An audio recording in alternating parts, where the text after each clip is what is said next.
തുടർച്ചയായ രണ്ടാം CPM സംസ്ഥാന സമ്മേളനത്തിലും തുടർഭരണം ലക്ഷ്യമിട്ടുള്ള സമീപന രേഖ ആ രേഖ അവതരിപ്പിച്ച മുഖ്യമന്ത്രി പിണറായി വിജയൻ പാർട്ടി സംസ്ഥാന സമ്മേളനത്തിൽ നൽകിയ സന്ദേശം കൃത്യമാണ്.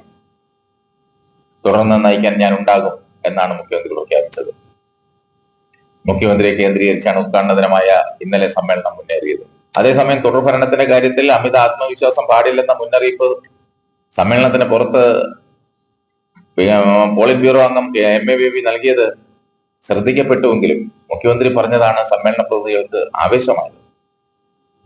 2026 ക്യാപ്റ്റൻ പിണറായി തന്നെ ആയിരിക്കുമോ എന്നതിൽ CPM തീരുമാനമെടുത്തിട്ടില്ല. പിണറായി മത്സരിക്കണമെന്ന് പോലും തീരുമാനിച്ചിട്ടില്ലെന്നാണ് സംസ്ഥാന സെക്രട്ടറി MP ഗോവിന്ദൻ പ്രതികരിച്ചത്.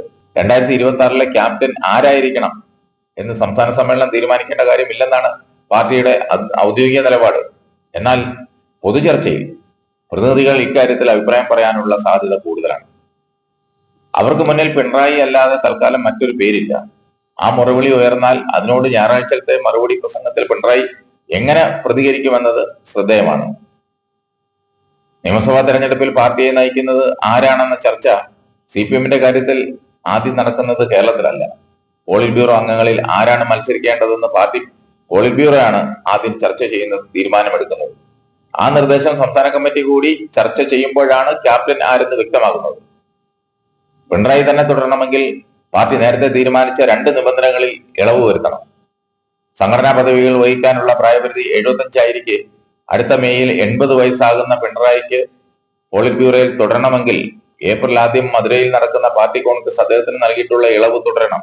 നിയമസഭാ തെരഞ്ഞെടുപ്പിൽ തുടർച്ചയായി 2 ടേമിൽ കൂടുതൽ മത്സരിക്കാൻ അനുവദിക്കേണ്ടതില്ലെന്ന നിബന്ധനയിലും ഇളവ് അനുവദിക്കണം. ഇളവെല്ലാം ഒരാൾക്ക് മാത്രം എന്ന മുറുമുറുപ്പ് ഒരു വിഭാഗം നേതാക്കളിൽ ഇപ്പോൾ തന്നെയുണ്ട്. അത് മനസ്സിലേ ഉള്ളൂ, പുറത്ത് പ്രകടിപ്പിക്കുന്നില്ല. നവകേരളത്തെ നയിക്കാനുള്ള പുതുവഴികൾ എന്ന രേഖ പിണറായിയുടെ 9 വർഷക്കാലത്തെ നേട്ടങ്ങൾ പ്രതിപാദിക്കുന്നതാണ്.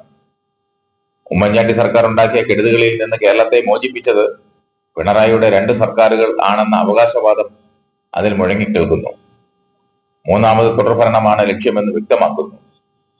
പ്രവർത്തന റിപ്പോർട്ടിന്റെയും നവകേരള രേഖയുടെയും ലക്ഷ്യം ഭരണ തുടർച്ചയാണെന്ന് മാധ്യമങ്ങളെ കണ്ടപ്പോൾ MP ഗോവിന്ദൻ പറഞ്ഞെങ്കിലും അത് ഉറപ്പായ കാര്യമല്ലെന്നും ജനങ്ങളുടെ പിന്തുണ അതിനായി നേടുകയാണ് വേണ്ടതെന്നുമായിരുന്നു MA ബേബിയുടെ വാക്കുകൾ.